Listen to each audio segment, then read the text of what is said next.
Dude,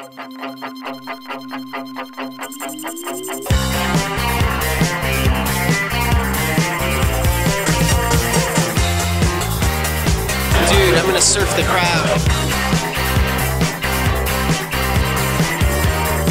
I'm excited, you know, I'm pensive because it's the New York audience, you know, the smarty best people are here, you know, teachers and producers and doctors of film, and I'm excited. I think our family life was so very different, but if you could take something from this that bolsters your family life, that teaches you that even, like to quote my brother, even a fractured family is better than no family at all. If you can take something from this movie that helps you with your kin, that would be awesome, and it would make me feel good to let people know that even something as random and abstract as the way Doc Paskowitz raised his kids could work, and you know, you can make it work for you too. But also, it's about going for yourself, you know, because my dad went for himself. He went for his vision of what he thought family life should be, which is more like an animal than a human.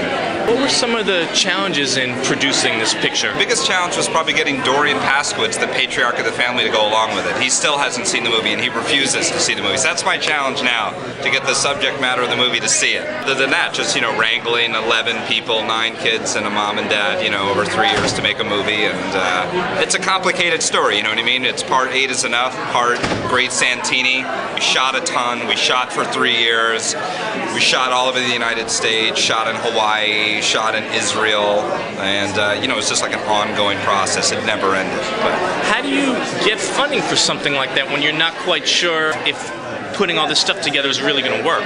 You go to a billionaire, Mark Cuban, it's easy. Who own their own theater chain. And Mark is just an unbelievable guy, and, you know, gives filmmakers long leashes, and you know, we had a very healthy budget for this movie for docs. I made this film because I was living on Belly and Mimi's couch for the first 2 years that I went to film school, and the threshold of craziness had sort of gotten to the point where I either had to move out or I needed to make a film about them. They were getting on my nerves, I was getting on their nerves, and when I started filming them, suddenly the things that they did that drove me crazy were things that I wanted to get on film, and the things that I was doing that drove them crazy were tempered by the fact that they were on film. I just don't think they ever really saw themselves as something that would be interesting for someone else to watch, and they sort of said, just go, you know, no one's going to watch this, so it doesn't matter what we say, and so they're kind of awestruck at this point when I say we got into a festival. They still can't possibly understand why anyone would be interested in sitting in their living room and listening to the two of them argue.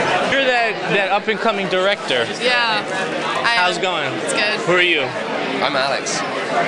He's actually an actor in a film that we just shot. It's true. Oh, no way. How is it working with her? She's a genius, actually. Yeah, it's been a treat. I don't pay him to say that because we don't pay actors in New York. Yeah. I want to quickly tell you about our awards. Actor not only supports the film festival, they put out $15,000 that they're going to give away, $5,000 to a short filmmaker, $10,000 to a feature filmmaker. How do you approach that as a producer to make sure you get all of the best material to put at the director's disposal to create the best possible documentary? Well, I think it was just luck. I mean, when we started the project, I don't think we could have done it if these guys hadn't been shooting the footage, and it was just amazing. I think one of the kids at the very beginning of the process delivered like a bag of old 60mm footage and 8mm footage, and so I don't know who was shooting it, or that's still a question I have for you, because we just got lucky to have all this film. I don't think we could have made the movie without the whole movie. So well, who was shooting it? We got a bunch of free Kodak film, oddly enough. Kodak, yes. And we shot it, and we did have the money to develop it. So 32 years later, you developed it. Right. I think it was so appropriate to have. The best things I've seen in a while. Following your dream and not letting, you know, society's stupid rules, you know, just like get in your way.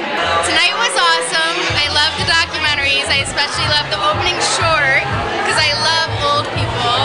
I think I saw Ed Burns somewhere. Really? Well, tell him I'm a huge fan of his.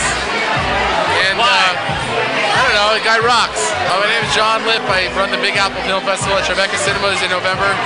So come on down, party, come see some good movies. Thank you very much. Cinematical.com. It's all movies all the time. If you don't read it, go to it, visit it. We're talking about Jet Art right now and loving the festival, and it's a good time. I really loved Surfwise. I thought it was very inspiring, and it was sad. And it's the kind of movie where you definitely have a debate afterwards, and I thought it was a really great documentary, and that's what you want from a documentary. And go see it when it comes out, definitely. I'm having a great time. It's a really great party. It was a fantastic show. I love them both. I thought the movie was good.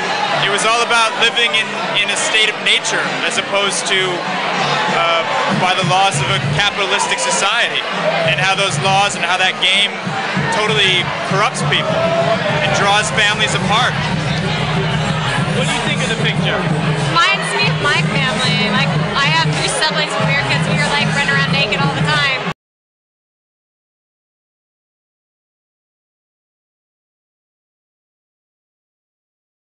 My name is DavidJr.com.